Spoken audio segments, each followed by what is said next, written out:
I gotta tell ya, I've been really enjoying this tree farm.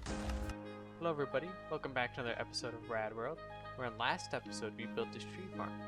And technically, that concrete maker and 2 additional sugarcane farms. I just might have deleted the footage.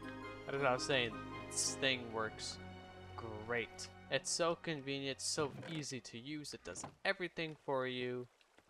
Nothing is done by you. It is fully automated, and I love when things are fully automated. The less work for me, the better. And it might not look like it, but it sure does get you a lot of spruce wood. If I actually come over here, these logs here are the spoils from when I AFK'd on it for about 30-ish, 40 minutes or so. I had a shulker box full of spruce logs, but I traded half of them away to the villagers so that I can get tons of levels and get some upgrades on these tools. As you notice, these are all now efficiency 5, and the shovel has silk touch on it. But I do want to do more trading eventually. My farmer villager that was at a master level had pumpkins and melons to trade for emeralds. And he was the only one, and he died in a horrible, miserable death by suffocating in a wall. It was bad. I don't want to talk about it. I miss him so much. I got these replacements, you could say, and none of them are even level 2 yet.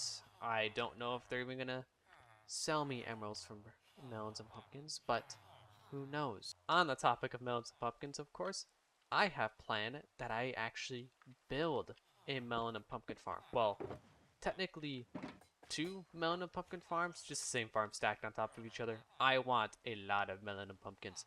I want to get unfathomably rich in this world. All the emeralds, all the diamonds, everything. So I've went ahead and laid out basically what we're going to get done today. As you can see, these first 2 shulker boxes have the melon and pumpkin farm resources for me, but this farm has the materials for a flower farm. I want to get dyes to then dye the concrete, or dye for, say, wool, even though I have so much dyed wool over there. You never know. So that I can go ahead and have everything ready for when I want to do my big project over here. In the last box is the materials for a little stable that I'm going to be putting over here. It's actually going to house the cows in it, as well as some future horses probably. But yeah, it's going to go right down here. I think it'll fit here. This looks big enough. So yeah, that's everything in this episode. I know it's going to be quite a few time lapses and stuff like that, but I would love to expand the factory. It's just, I don't know. There's just something about seeing weird machine contraptions and feeling, I don't know, proud about yourself, even though I did not make these at all. These were definitely made by other people. I am not that smart in the art of redstone or game mechanics at all. No, there's just something about seeing all of this automation and factory-ish work out here, especially the passive farms like these ones. These are all passive farms, and I wish to continue that. Now, I do have an idea for where I want to put the flower and pumpkin farm. The flower farm is honestly, it's so tiny. It is like 7 by 7. It's not huge at all. So I'm thinking that can fit nice and snug right there. But the melon and pumpkin farms, they're a little bigger. Not too much bigger. I think they're a 10 by 10. So we can go ahead and probably fit those in right here. And that way, when I build my big factory here, I know a lot of future plans that may or may not be fulfilled, but if I have dedication, I can fulfill those dreams. So we'll put the melon and pumpkin farm here so that you kind of have a walkway soon to come down here. And you can go in between all these different farms and stuff like that. Maybe I'll have like some smaller farms hidden and tucked throughout the larger farms, but I don't know yet. I don't want to make like the next 4 or 5 videos just factory expansion, everything must be automated and stuff like that. No, I want to get some building in there.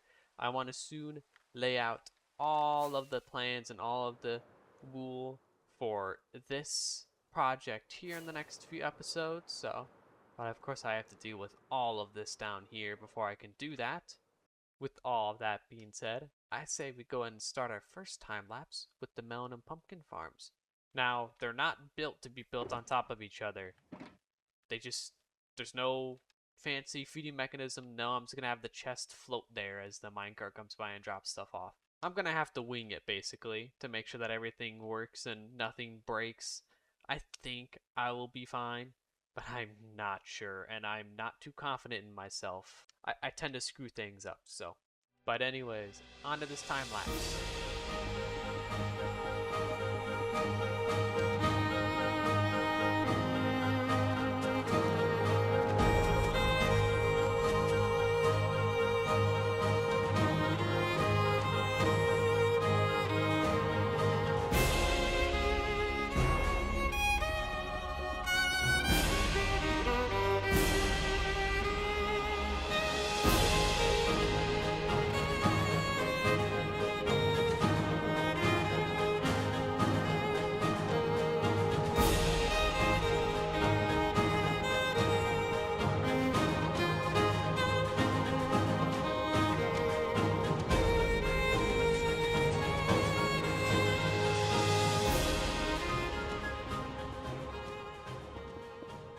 Alright guys, and we are back. Now, as you can tell, I wasn't really able to stack them.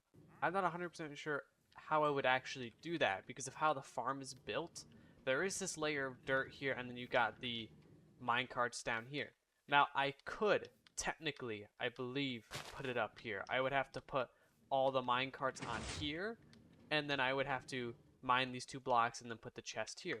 But the only issue is if I stack another one on top of it, I'm going to have to put artificial light sources down here, which I could do, but I don't have the materials for that, and I don't know how the light mechanics for crops work. Because I know they need a specific light level to grow, so that's why all this glass is here. So the sun shines through, and they're actually able to grow and produce melons and pumpkins. So maybe in the future I'll stack another one on top of there, 3 or 4, who knows. I'm not too sure how many melons and pumpkins I'll need in the future to become ultra rich, but there was a funny story while I was building this. So I go ahead, I pull up YouTube, and I pull up the tutorial, and I'm watching the tutorial, and I realize, dang, I'm missing a lot of materials. Did I just not like count the materials correctly or not look at the material list? Nope. I started building the completely wrong farm. Yeah, that's right. I just kind of clicked on a video that I saw a little red bar, and I was like, oh, this must be it. And it was not the correct one. So I fixed that. This is the actual correct one. The one I was building was a 11 by 11 farm. I also forgot to mention that this farm is by Adil Games. By the way, I will have a direct link to their channel as well as a direct link to the video. Now, I believe it was Adil Games who built the concrete farm. I'm not 100% sure. I might have to look at that again, but yeah, the pumpkin and melon farm is now built, and this is going to get us quite rich as soon as I trade with the villagers so that they can actually trade melon and pumpkins, but I don't know when that will be. I'm pretty lazy, so on to the next order of business, with that being a nice flower farm. It's a fairly tiny flower farm. It's nothing big, like, at all. I can't remember how big it was, but it's something tiny. It's not big at all. So this is going to be a shorter time lapse. Oh, and before I forget, the farm is by more things.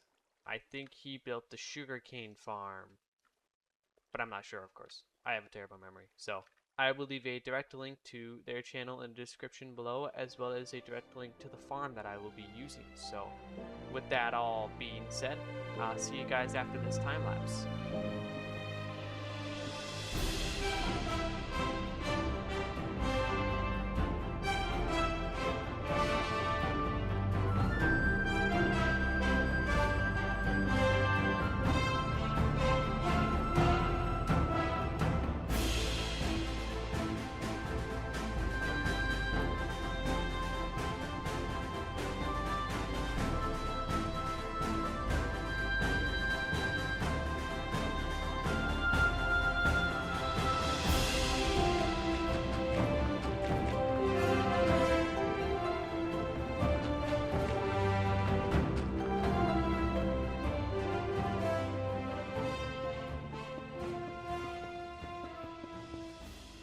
guys, and we are back. Now I've already tested it a little bit.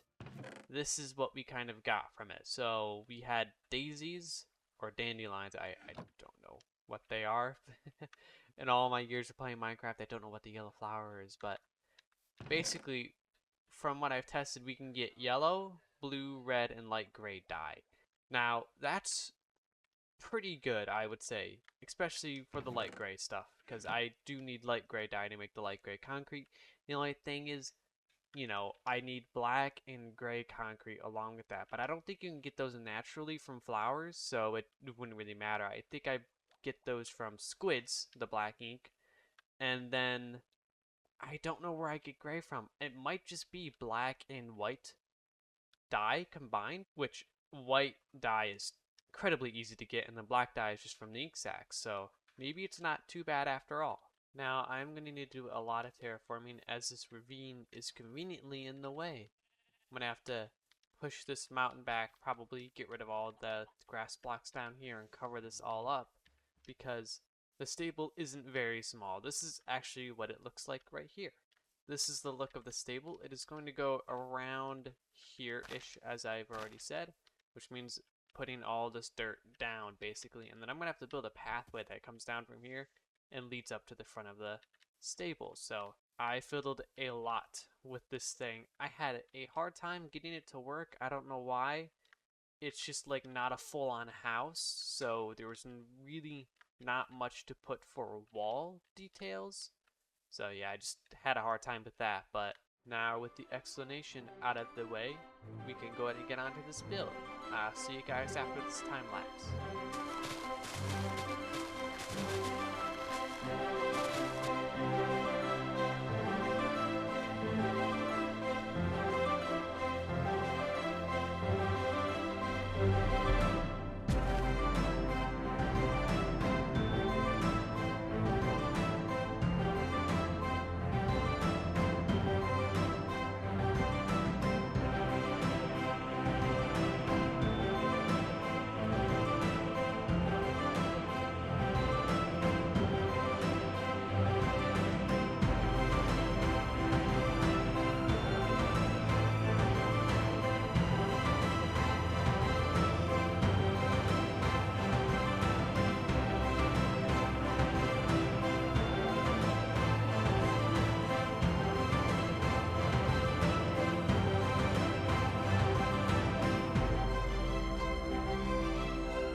And we are back, guys. I like it. It's cozy. It's simple. It's different. I don't know. Definitely different from what I've built in the past. It's not a full house, so we got the cows in here already too. There was one slight flaw though, and that is the fact that they can get up here. Now, they can't actually get out. It's just, it looks really weird when they get up there. Like, they're not they're not supposed to be there. It looks weird. The good thing is the horses won't be able to get up like that, I don't believe. So there's that, at least. Now I'm going to make the detailed path in the next video as it goes with what I planned for the next video. And speaking of the contents of the next episode, I'm thinking we finally move that thing to a more suitable position, with that being a soon-to-be basement, as well as putting some other stuff down there. Now, looking at the mountain, the building is quite far away because of this cliffside here. It would have been cool if this cliffside came out a little more, then I'd be able to put it here. Or possibly if the cliffside over here came out a little more, I'd put it down here. But that just leaves more room for smaller buildings to go in here and more abstract designs. So the top of this mountain will be developed more. I'm thinking even a little mining platform that gets me up and down from this cave here. Well, with that being said, thank you guys so much for watching, and I'll see you guys in the next video. Goodbye!